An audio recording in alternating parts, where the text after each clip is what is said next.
Okay, we are now in the Shan'an prefecture, or as it's known in Tibetan, the area is called Loka, and we're outside of a town called Zedong in the Yarlung Valley, which is generally considered to be the cradle of Tibetan civilization.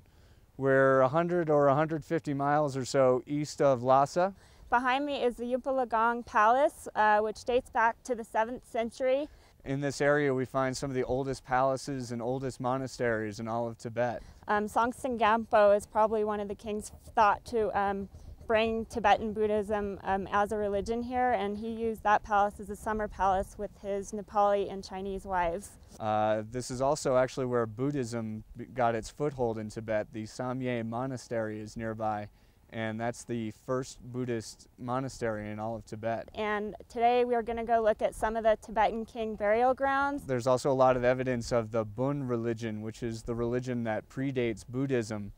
There's still traces of it in modern day Tibet, but I guess it's pretty rare.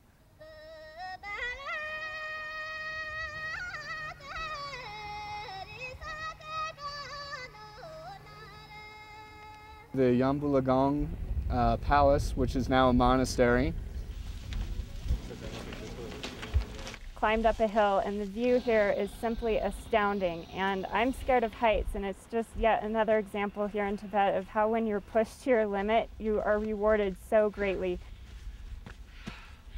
So we are almost at the top of the Goolagong Palace and a little bit out of breath, and as with everything here in Tibet, we're finding it takes a little bit of effort, either long bus rides, out of breath hikes, and then something spectacular is usually right around the corner.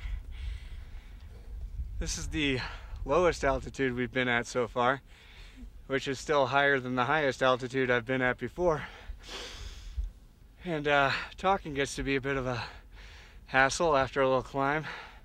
We did come up from all the way down there though, so give me a little credit.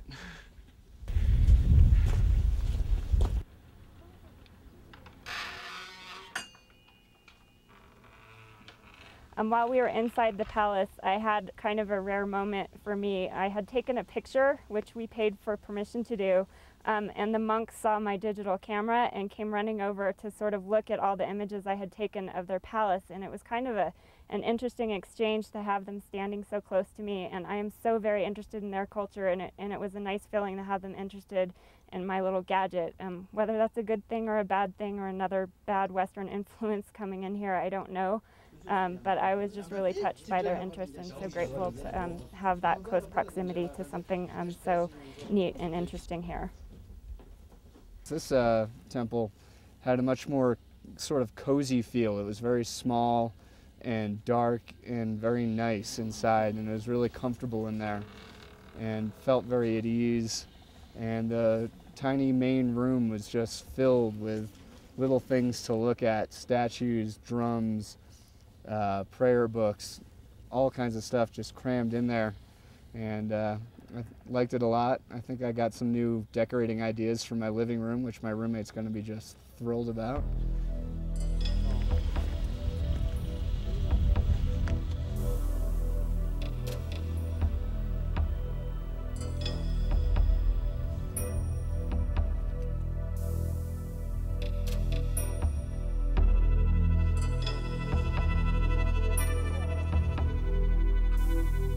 To Drak Monastery in the Yarlung River Valley. It's actually thought to be one of the Buddhist monasteries that was built during the reign of Songtsen Gampo.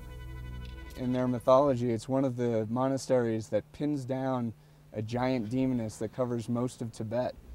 And this one in particular pins down her shoulder to the ground so she can't get up and wreak havoc. When we went into Drak Monastery, it felt a lot like a carnival funhouse. Each of the rooms was lit by yak butter candles, and they cast an eerie glow across the statues and Buddha images within. The rooms also had protector deities, and sometimes in the dark room you'd sometimes jump when you finally saw one of those scary faces looking down on you. My favorite part of the Drak Monastery was when we were upstairs.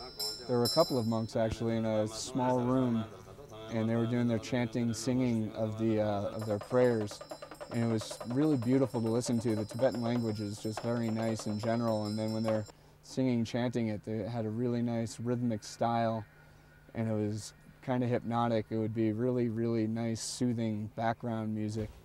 Drak's claim to fame is its thangka, which is extremely famous. It's a sort of tapestry art. And the amazing thing about it is it's made out of 29,000 pearls that are woven into a single image. While we were there, we saw a monk that was making tsampa, which is a Tibetan bread product, but he was actually making it in a huge bowl, and thank goodness he didn't have to eat it because he was making it to make statues.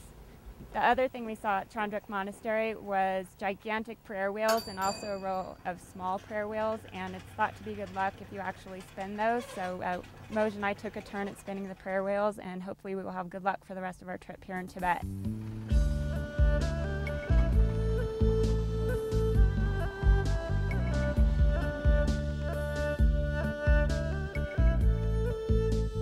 After the Drak Monastery, we also went down into Chongye Valley to see the burial mounds, one of which we're actually sitting on top of right now. They're so large that I thought it was actually a natural hill, but apparently it's a man-made burial ground. Somewhere underneath me is the remains of Tsongtsen Gampo, one of the very first kings of Tibet. He actually had 2 wives, one Chinese and one Nepali, and they were thought to influence his decision. Part of the reason I like this particular burial ground is because it's one of the few places where Tsongtsen Gampo's wives had statues next to himself, so it was cool to see some female imagery here.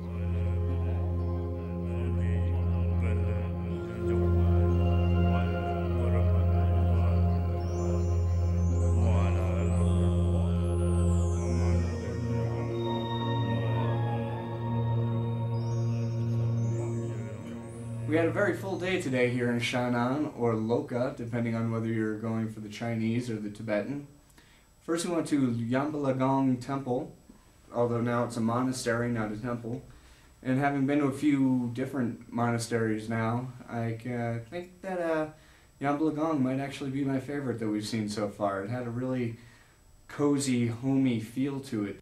One of the things I have learned while here is that there are 5 sects of Tibetan Buddhism, and the Dalai Lama is part of the Yellow sect, and that's only 1 in 5, so there are a good chunk of Tibetans that may or may not be as interested in his political freedom than others. So it's just kind of a different perspective here in Tibet than what I hear stateside, and definitely something worth learning while I was here.